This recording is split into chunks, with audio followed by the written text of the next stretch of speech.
Fala pessoal, aqui quem fala é o Caio. Hoje eu vou ensinar vocês a como fazer uma passagem secreta. Você faz o seguinte, você vai precisar de qualquer bloco, placa e pintura. Você faz o seguinte, se você joga Minecraft no Xbox, você já sabe como fazer um portal. Então você faz a mesma coisa.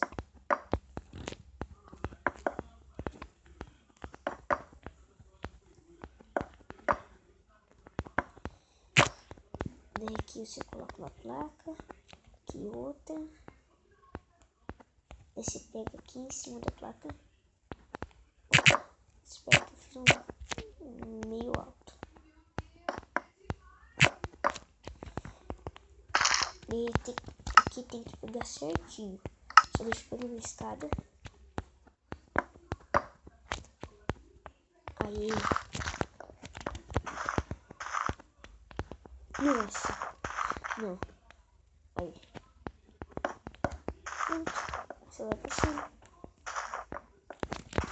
Só que na hora você não pode deixar. Não falar assim, não vão saber, né? Só assim na passagem. Quando você estiver dentro da passagem dá. Porque vem aqui entrada.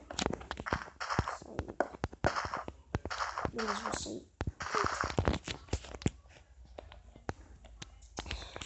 Foi esse o tutorial, pessoal. Espero que tenham gostado. E até a próxima. Comentários no ar, deixe seu like, se inscreva no canal se você não é inscrito. E até a próxima.